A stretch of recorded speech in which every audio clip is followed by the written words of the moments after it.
Niaje? Poa sana. Naongea na nani? Naongea na Hana. Unatoka wapi mtaa? Mimi ni wa Kiambu. Kiambu wapi? Kiambu ni kubwa. Uveri. Watu wa Uveri. Wewe msupa hapa hivi. So, Hana ulikuja lini Dubai? Last year December. So basically unaenda kumaliza 1 year, right? Nice. Dubai nakupeleka aje? Imagine Dubai iko sawa but at first sitaki kuongea, ilikuwa tough. But for now iko sawa. Mambo iko fine. So when ulifika Dubai, okay, turudi hapa, ulikuja na agent ama ulijileta? Mimi nililetwa na agent. Then Kisanga akaniacha airport. Nilikaa airport for 2 hours napigwa na baridi na wanakuja kuniendea. Nikapelekwa bed space nyingine ilikuwa wanaijaa. Nikakaa hivyo for the whole day usiku na the following day one day sikula. Na agent ukimpigia ananiambia kiasi tu nakuja, give me 2 hours I'll be there. Hata sasa ukajitoa. Okay, afterwards alikusaidia ama what happened after all along that story? Alinipeana kwa nini?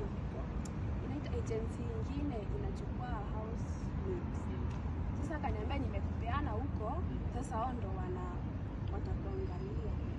Sasa niko mimi si job yenye uliniambia ati nikitoka Kenya na kuja kufanya. Akaanza kupiga simu home atulie pesa.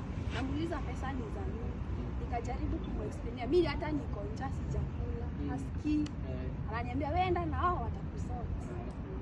Sasa kufika wakaanza kunitisha passport. Nauliza iko wapi contract? Hakuna. Ni passport tu anaitisha. Nikasema mimi hakuna passport na wapea. Nisome contract, hiyo offer letter, nichoma na sign na master. Ilikuwa long story. So ilikuwa nini kazi ya nyumba unaitishwa passport na hizo bidhaa? Anaitisha passport like anashinda give me your passport, give me your passport. Niko where is the offer letter? I have to go through the offer letter so I can know if I want the job or not. Then sasa ikakuwa aje from there? Nikakataa, wakanifukuza kwa hiyo ofisi. Mimi na viraka zangu nikatoka nikaenda street za Dubai na bebana tu hivi. Na bebana hivi na suitcase nzuri. Nilikuwa na aunti yangu na kazi yangu huko. Nikampigia simu. Nikachukuliwa nikapelekwa hadi Sharjah sasa. Nikakaa huko wiki moja, then nikarudishwa Dubai nikapata job. Sasa hivi niko na job poa. Niko sawa. Nice. So wow, my agent bana. Anyways, tunakapitianga hapa, watu wanakipitianga si mtu wa kwanza. Na tuna learn from experiences za watu hapa hivi. So naona unakaa good looking. Uko na mtu hapa Dubai? Mimi na date. Una date? Mkenya ama mzungu? Si Mkenya na si mzungu. Ni wa wapi? West Africa? Ni wa wapi? Wewe jua niko na mtu hata kujua ni wa wapi. Nice. So waambie kitu moja before ni left. Wale madem wanataka kuja hapa Dubai, waambie kitu moja, patie kitu moja.